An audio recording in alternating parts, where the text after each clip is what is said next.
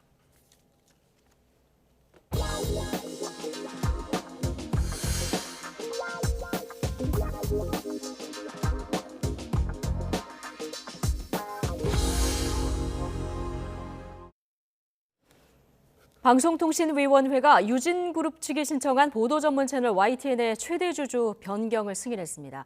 단 미디어 분야 전문 경영인을 대표로 선임하고 보도와 편성 개입을 금지하는 등 10가지 조건을 달았습니다. 보도에 김태민 기자입니다.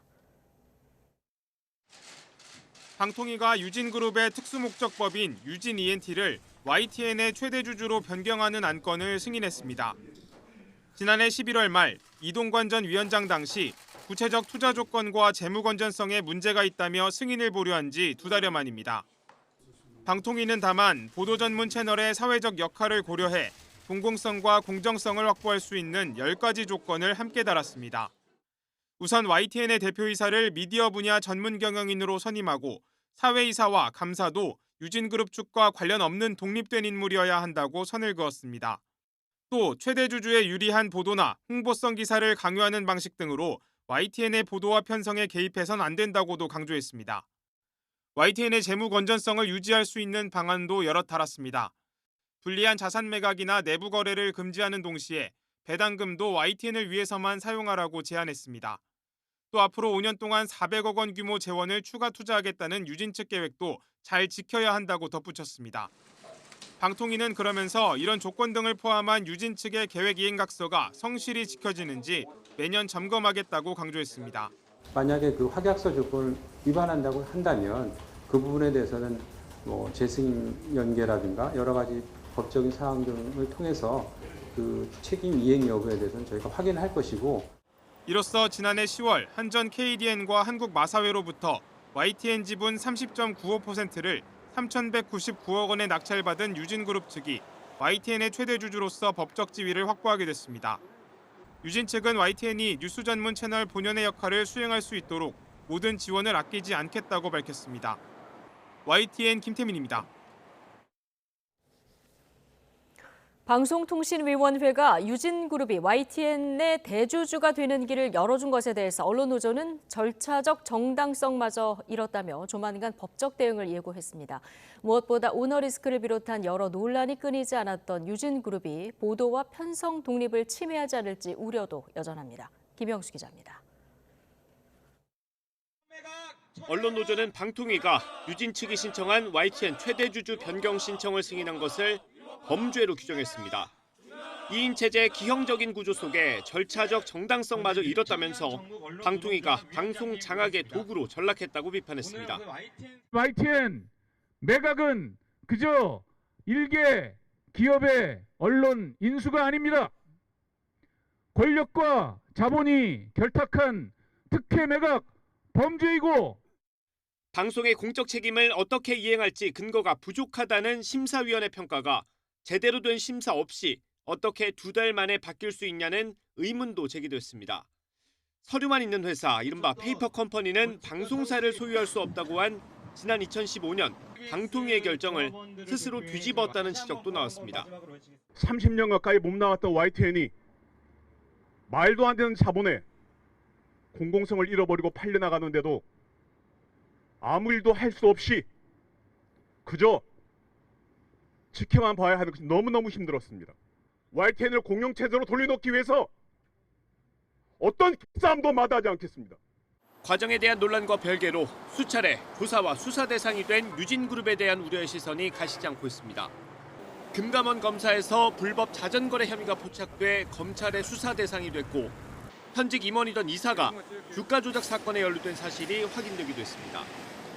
그룹의 수장인 유경선 회장은 지난 2012년 검사에게 뇌물을 준 혐의로 대법원에서 유죄를 받을 정도로 과거 도덕성 문제까지 드러난 만큼 보도 독립성을 존중한다는 약속이 지켜질지도 의문입니다.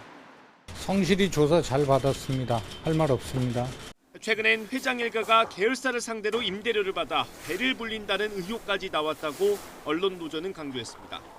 반드시 법적 투쟁을 통해서 YTN이 원래 자리로 되찾을 것이고 관련자들 모두 처벌받게 하겠습니다. 시민들이 YTN을 소유할 수 있도록 시민 주주 운동 열심히 해나가겠습니다. 이에 따라 YTN 노조는 다음 주 이번 방통위의 YTN 최대주주 변경 승인에 대해 법원에 집행정지 가처분 신청과 함께 본안 소송도 제기할 예정입니다. YTN은 이번 지분 매각 승인에 대해 30년 동안 공적 소유 구조를 유지해온 보도 전문 채널 경영권이 민간에 넘어가는 건 전례가 없는 일이라고 유감을 나타냈습니다. YTN 김영수입니다.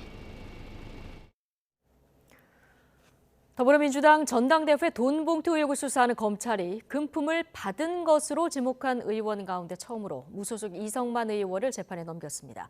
검찰은 다른 수수 의심 의원에게도 피의자 소환을 통보했지만 의원들이 출석에 불응해서 총선 전 처분이 이루어질지는 미지수입니다. 김태원 기자입니다.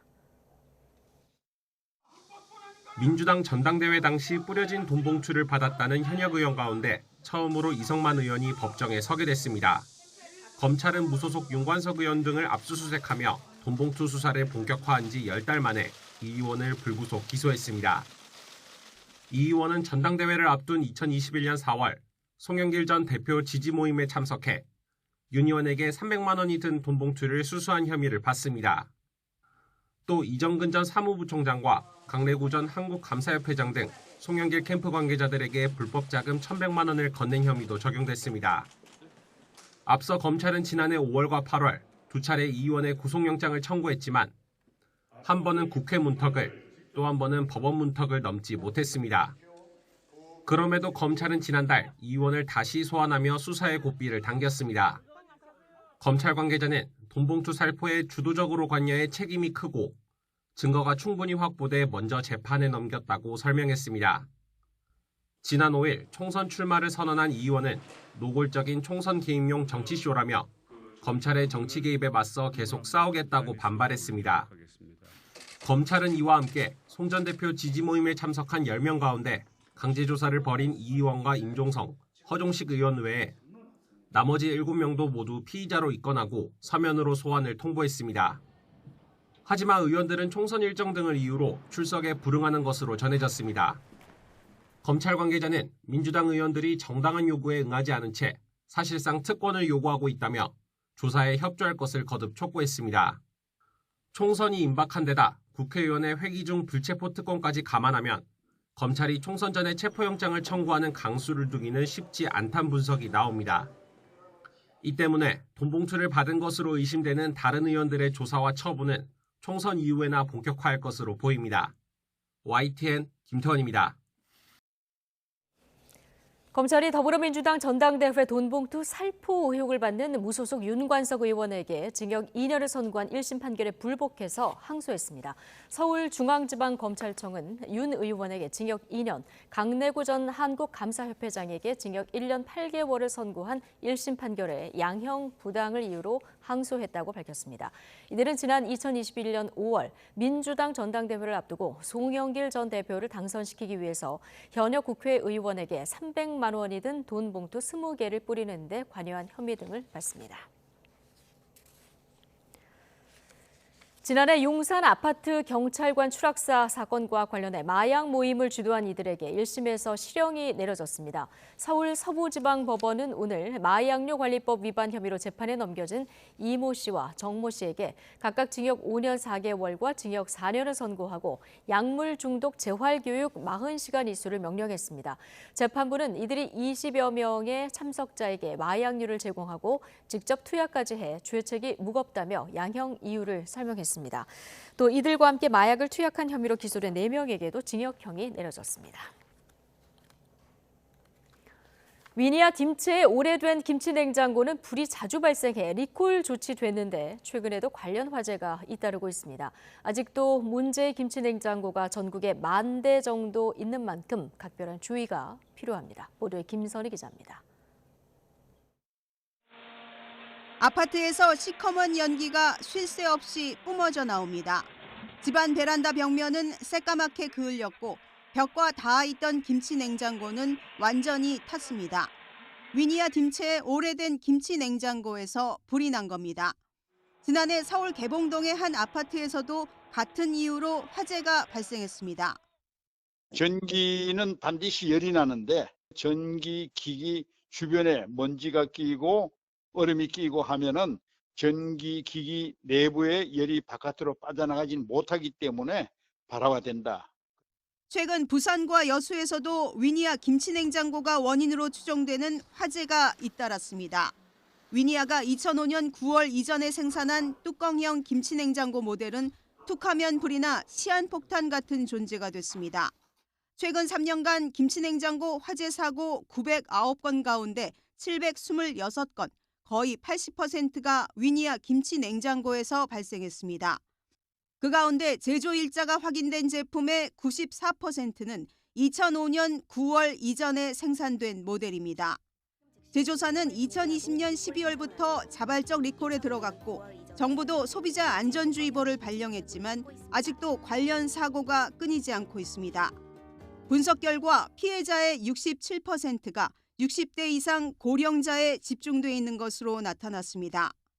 자기가 쓰고 있는 제품이 이제 리콜 대상인지도 모르고 사용하는 거가 있거든요.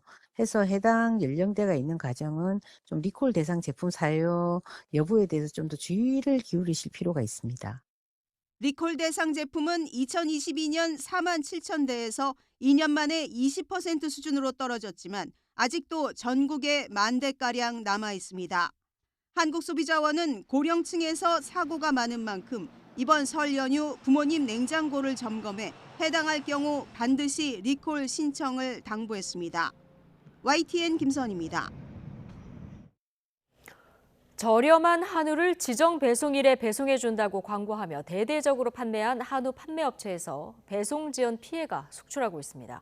심지어 배송이 언제쯤 이루어지는지 응대조차 제대로 이루어지지 않아서 구매자들은 사기를 당한 것은 아닐지 마음만 졸이고 있습니다. 윤성훈 기자가 취재했습니다. 설맞이 특가 상품을 내세운 한우 판매업체 사이트입니다. 저렴한 가격과 함께 설날 사전 예약을 하면 지정일에 배송해준다는 내용을 전면에 내걸었습니다. 자사 홈페이지뿐 아니라 대형 온라인 플랫폼 등에서도 판매가 활발히 이뤄지고 있는 상황. 사람들은 별다른 의심 없이 주문 버튼을 누르고 결제에 나섰습니다.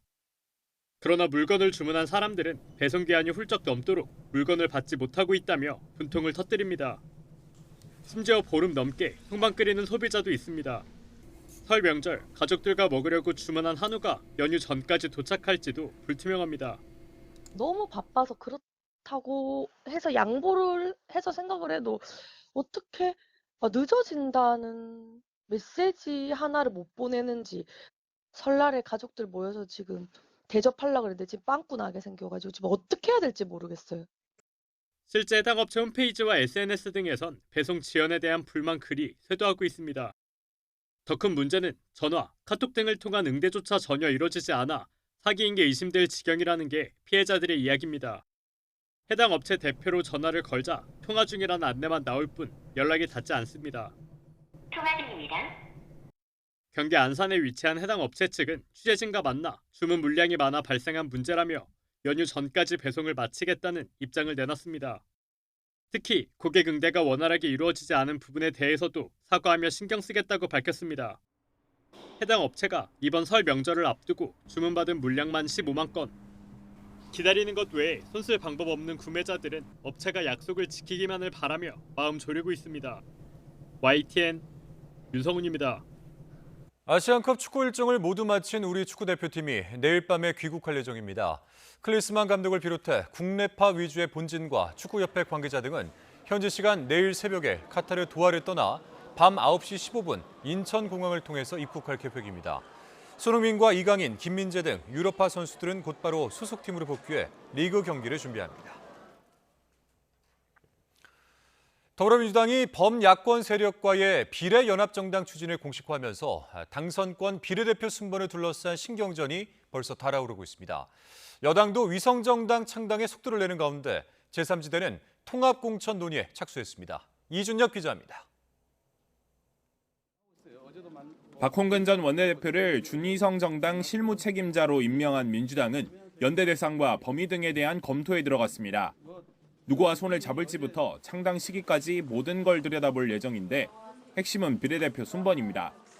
4년 전 총선 때는 군소정당을 당선권인 앞순위로 배려했지만 이번엔 지나치게 양보해서는 안 된다는 당내 의견이 적지 않습니다. 일률적으로 판단해서는 안 된다고 보고 있습니다. 민생 문제, 경제 문제, 안보 문제 이런 문제 전문가들을 저는 앞에 선순위에 배치돼야 된다고 보고 있습니다. 민주당과 협력을 타진하는 야권에선 당장 견제구를 날렸습니다. 당선 안정권 순번을 특정 정당이 독점하지 말고 서로 번갈아 배치하자는 제안이 나왔습니다. 앞순번, 뒷순번을 두고 민주당과 소수정당이 다툴 때가 아닙니다. 각 정당의 의석 규모는 민주진보 진영의 승리를 바라는 국민께서 각 정당을 지지하는 만큼 반영하는 것이 옳습니다. 본격적인 협의 과정에서 팽팽한 신경전을 예고한 건데 별도 위성정당을 준비하는 여당은 한 발 앞서 구체적인 밑그림을 내놨습니다.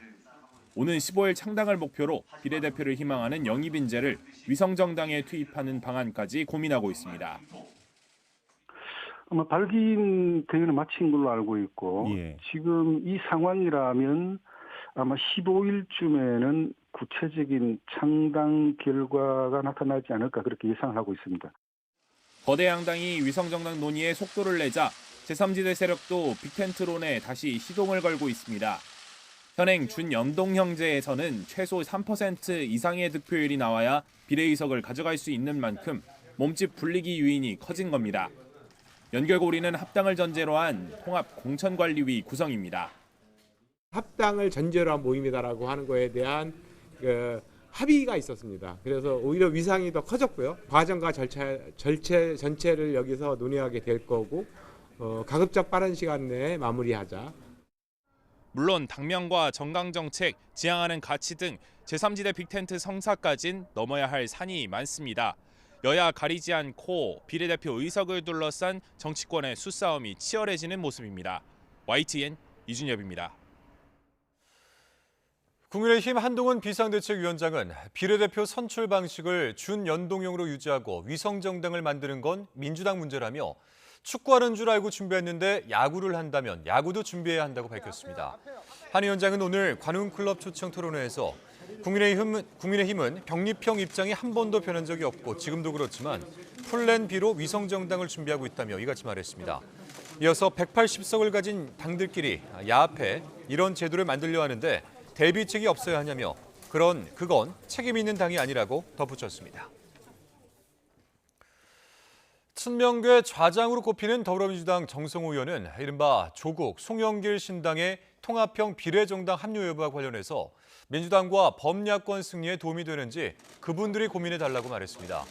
정 의원은 오늘 라디오 인터뷰에서 개인 의견을 전제로 조국 전 법무부 장관 같은 경우는 항소심 선고가 얼마 남지 않는 등 그런 문제들도 고민했으면 좋겠다며 이같이 밝혔습니다. 수출이 늘면서 국제교역의 최종 성적표인 경상수지가 8개월 연속 흑자를 기록했습니다.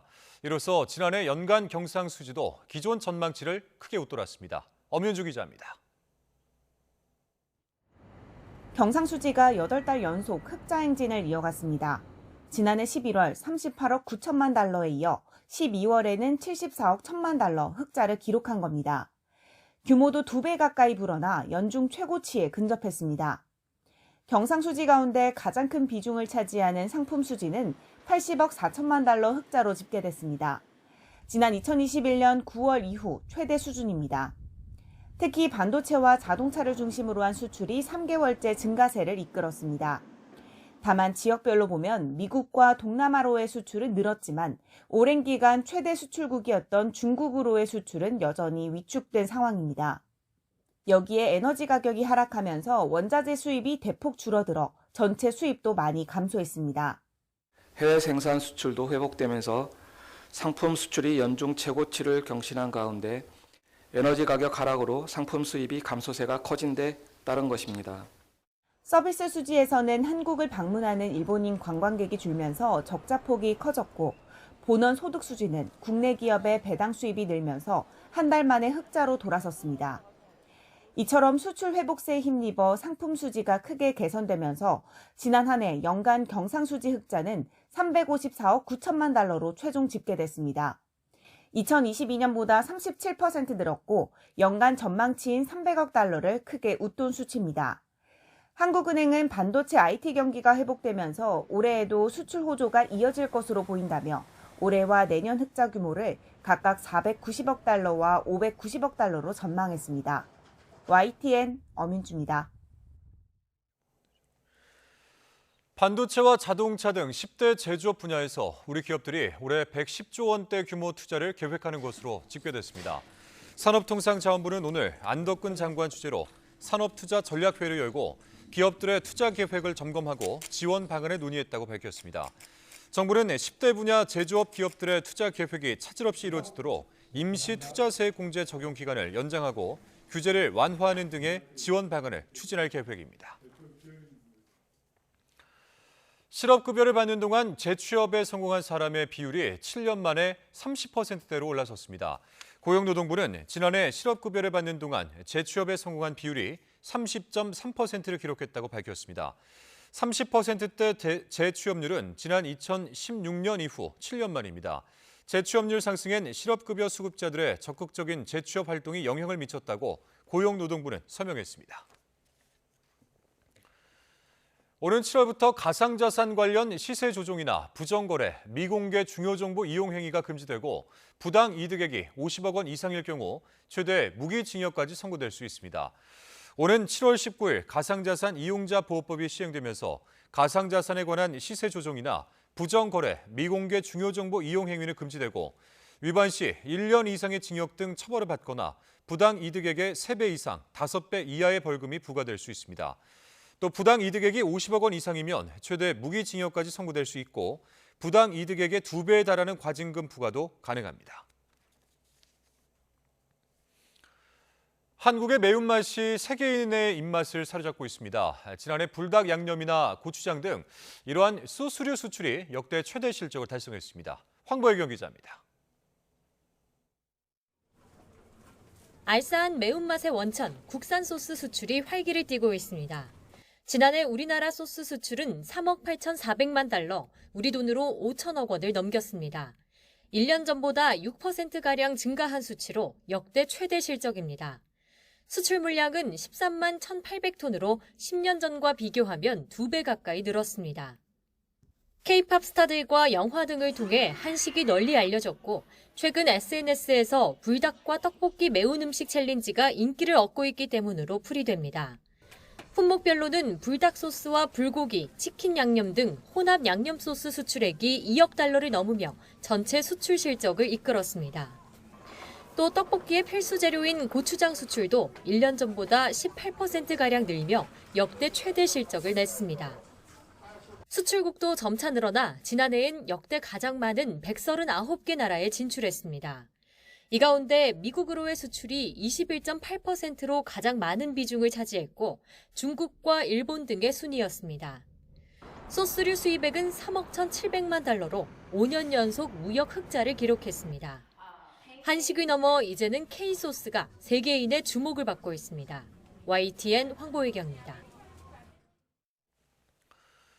청량리 4구역 재개발 비리를 수사하고 있는 경찰이 지난달 동대문구청을 상대로 압수수색을 벌였습니다.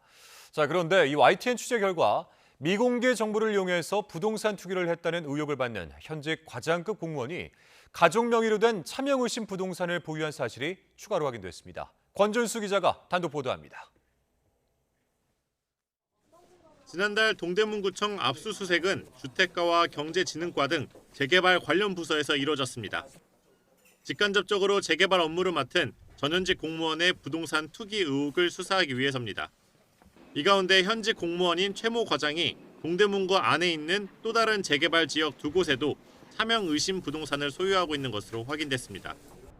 최 과장은 앞서 65층 주상복합단지가 들어선 청량리 4구역에 모친 이름으로 무허가 건물을 사놓고 분양권을 받았는데 재작년 공공재개발 허가가 난 전흥동 일대에는 동생 명의로 상가 건물을 갖고 있습니다.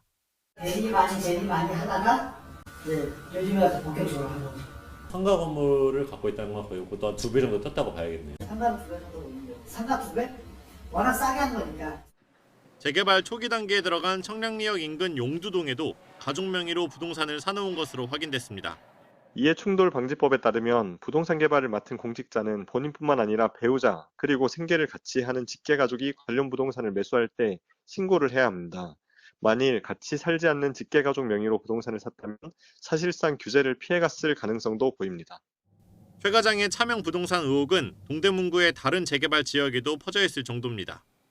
동대문구청 과장급이라는 사람이 희흥동하고 전동동에 부동산을 사놨다는 얘기를 들었습니다. 그분은 재개발 쪽에 많이 다니면서 경찰은 최 과장 등 전현직 공무원이 재개발 관련 부서에서 일하면서 알게 된 미공개 정보를 이용해 부동산을 매입했는지 들여다보고 있습니다. 이를 위해 압수수색으로 확보한 휴대전화 등을 대상으로 포렌식 수사를 벌이고 있습니다. 이와 관련해 구청 최 과장은 오래전에 가족들이 사놓은 부동산이라며 재개발 사업과 관련된 내부 정보를 이용한 적은 없다고 해명했습니다. 공무원들의 차명 부동산 투자 의혹으로 잡음이 커지자 동대문구청은 이해충돌 방지 서약서 작성 등 유착관계를 막을 방안을 검토하겠다는 입장입니다. YTN 권준수입니다. 추운 새벽에 혼자 거리를 돌아다니던 아이를 구조한 경찰관의 사연이 뒤늦게 전해졌습니다. 경찰청에 따르면 지난달 10일 새벽 2시쯤 전북 군산시 수송동에서 아이가 맨발로 돌아다닌다는 신고가 접수됐습니다. 이 직후 출동한 수송지구대 강동구 경감은 아이를 조사실로 데려와 담요를 덮여주며 안심시켰습니다.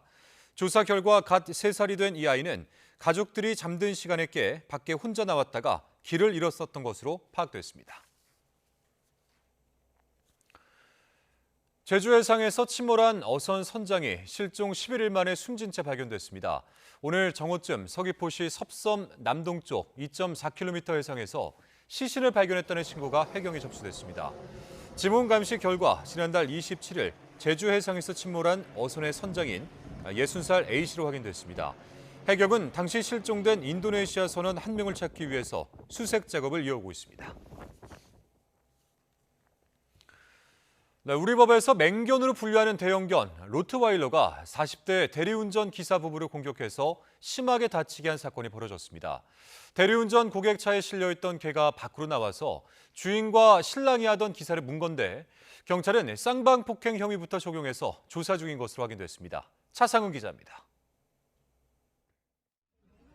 새벽 시간 도로가에서 두 남성이 뒤엉켜 승강이를 벌입니다. 대리운전 기사 40대 A씨와 차주 B씨입니다. 남편 A씨를 도우며 차로 따라오던 아내가 경찰에 신고하고 증거 영상을 촬영하던 중 끔찍한 일이 벌어졌습니다. B씨 차에 실려있던 맹견 로트와일러가 밖으로 나와 A씨 아내를 공격한 겁니다. 와이프 머리채를 잡고 이제 물고 흔들고 끌고 가는 거죠. 와이프는 막 소리를 지르고 목 아프다 하고 살려달라고 하는데 그 사람은 저를 누르고 그대로만 있었고. 개는 떼어내려는 A씨도 공격했고 손과 팔을 심하게 물고 나서야 멈췄습니다. 오도독 소리가 날 정도로 너무 아팠어요. 선생님 살려주세요 이랬는데 이 사람이 아이씨 하면서 그냥 가만히 있더라고요. 개에 물린 두 사람은 경찰 요청으로 출동한 119 구급차로 이송됐습니다.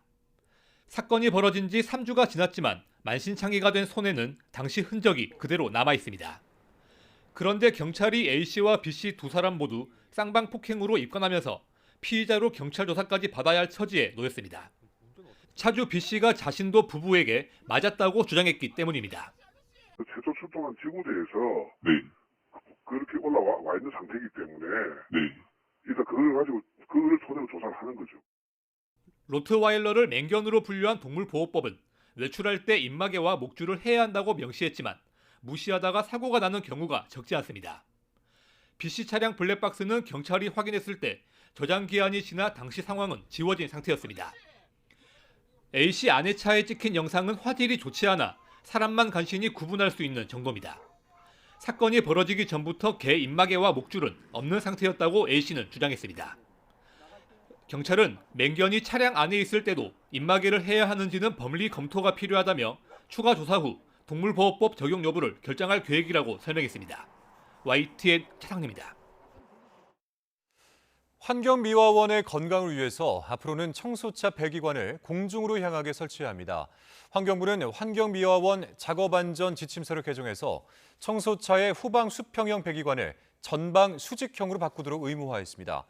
배기관을 개조해야 하는 청소차는 전국에 3,600여 대 있는 것으로 파악됐고 배기관 개조에 드는 비용은 한 대당 250만 원에서 300만 원 정도입니다. 이번 설 연휴에는 대체로 맑고 큰 추위 없는 온화한 날씨가 이어질 것으로 보입니다. 기상청은 설 연휴 우리나라는 고기압의 영향권에서 대체로 맑고 기온도 평년과 비슷하거나 조금 높겠다고 밝혔습니다.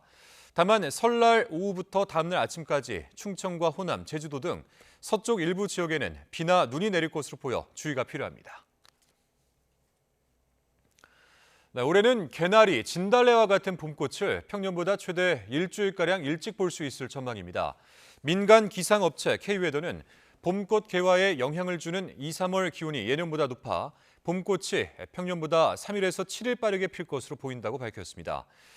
개나리는 다음 달 12일, 제주도를 시작으로 부산 12일, 광주 16일, 대전 20일, 서울은 21일에 개화하겠습니다. 진달래도 다음 달 12일 제주도에서 개화하기 시작해서 부산 15일, 서울과 대전에서는 22일쯤 필 것으로 보입니다. 봄꽃의 절정 시기는 개화 일주일 뒤로 서울은 3월 말이 될 전망입니다. 중국 춘절 연휴를 앞두고 폭설이 이어진 가운데 발이 묶인 귀향객이 졸지에 난민 신세가 됐습니다. 40일간 특별 운송 기간에 연인원 90억 명이 이동하는 만큼 호흡기 질환 대유행도 우려되고 있습니다. 베이징에서 강정규 특파원입니다. 눈 내린 고속철도를 달리는 열차 지붕 위에서 연신 불꽃이 튀깁니다. 평소 속도의 10분의 1로 줄였지만 끝내 합선으로 접촉봉이 끊어지고 맙니다. 멈춰선 객차 안에서 추위에 떨며 기다리던 승객들은 차라리 내리게 해달라고 항의합니다. 这里能不能下？你刚才告诉我，那你刚才为什么说不能下？ 중국 중부 내륙에 이어진 폭설로 고속철도 운행이 잇따라 중단되면서 열차역도 아비규환입니다. 你先把你的苏州的票退掉吧，几个人？退不了，是9点，我2个人。12306上12306可以退。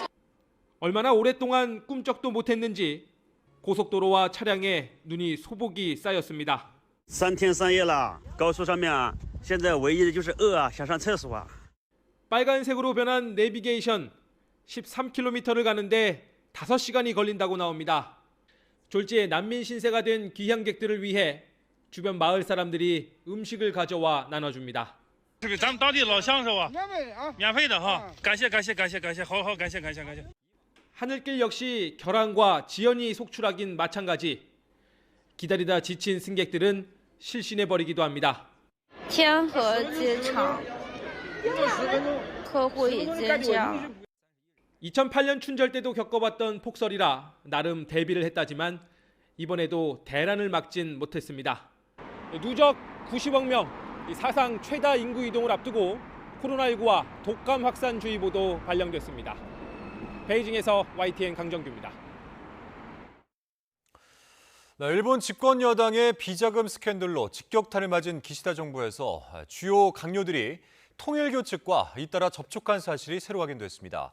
기시다 내각 지지율이 최저치를 갈아치고 있는 상황에서 반전의 탈출구는커녕 악재만 이어지는 모습입니다. 도쿄에서 김세호 특파원입니다. 기시다 내각의 강요들이 과거 통일교 관계자들과 잇따라 접촉한 사실이 새로 확인됐습니다. 모리야마 마사히토 문부과학상은 지난 2021년 중의원 선거를 앞두고 세계평화통일가정연합 옛 통일교 유관단체 행사에 참가했습니다. 이어 교단 정책에 찬성할 것을 요구하는 확인서에 서명까지 한 것으로 드러났습니다. 아사히 신문은 모리야마 문부과학상이 당시 선거에 앞서 통일교 추천장을 받았고 관련 단체 회원들은 선거를 도왔다며 사진까지 공개했습니다. 十分に内容をよく読むことなくサインをしたのかもしれません。そういう内容に軽率にサインをしたということについてはおっしゃる通りかと思います。 야당은 문부과학상이 종교 정책을 담당하는 만큼 기시다 총리에게 강력히 경질을 요구했습니다. 하야시 요시마사 관방장관 역시 2021년 자신의 지역구에서 통일교 단체 관계자와 만났다면서도 선거 지원은 받지 않았다고 강조했습니다. 2022년 아베 전 총리의 총격 피살 이후 자민당과 통일교의 유착 관계는 일본 정계의 주요 쟁점으로 떠올랐습니다. 기시다 총리는 또다시 통일교 문제가 부각하자 연일 진화의 진땀을 흘리고 있습니다. 森山大臣については過去の関係にかかわらず現在は当該団体との関係を一切有していない。 하지만 본인도 2019년 10월 통일교 유관단체장과 함께한 사진이 공개된 바 있습니다.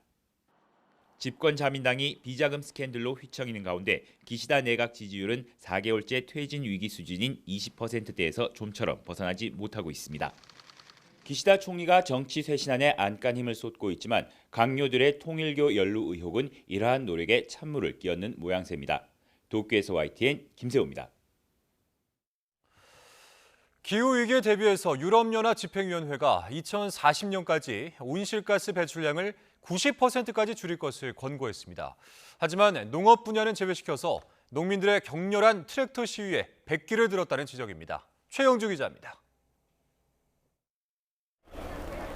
가상 유례없는 폭염으로 기후위기를 맞은 유럽 국가들에게 EU 집행위원회는 온실가스 배출량을 과감히 줄일 것을 권고했습니다. 오는 2040년까지 EU 전역의 온실가스 배출량을 1990년 대비 90% 감축하라는 겁니다. We've just lived through the hottest summer on record, and we've seen for ourselves the devastation that climate change brings, sadly ever more in human lives. 하지만 이번 권고안에는 농업 분야에 대한 목표는 아예 삭제됐습니다. 당초 초안에는 농업 분야도 온실가스 배출량을 2015년 대비 30% 감축해야 한다는 내용이 포함돼 있었습니다. 이는 유럽 각지에서 농민들이 EU의 환경 규제에 맞서 트랙터 시위를 벌이는 등 격렬한 항의를 이어가고 있는 것을 의식한 것이란 분석입니다. 앞서 집행위는 농업용 살충제의 감축 의무화 법안도 사실상 폐기하겠다고 선언했습니다. You deleted everything on agriculture. Please don't make the Dutch mistake. You know that by not talking about the agriculture, it doesn't solve the problems.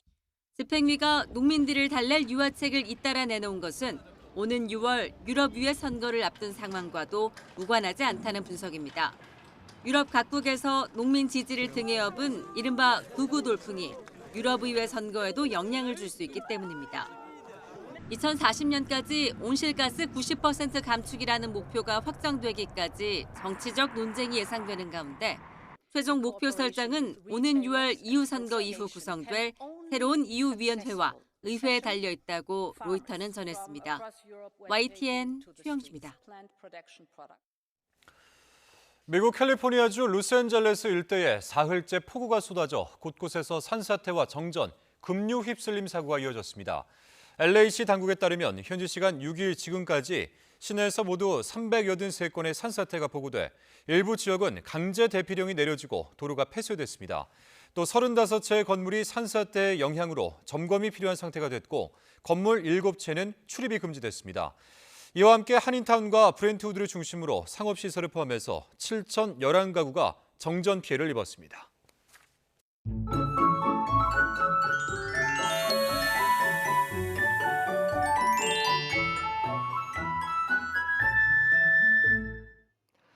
내일 출근길에도 날이 많이 춥지는 않겠습니다.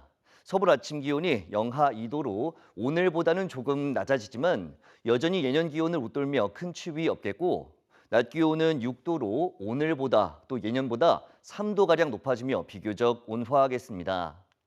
하늘도 대체로 맑겠습니다. 다만 새벽까지 강원과 경북 북부에는 최고 5cm의 눈이 오겠고 충청과 남부 내륙에는 오전까지 안개가 매우 짙게 끼겠습니다. 이 지역에서는 평소보다 천천히 차간거리 충분히 유지하면서 운행해 주시기 바랍니다. 또 경기 남부와 충청에는 초미세먼지 농도가 짙게 나타나는 곳이 많겠습니다.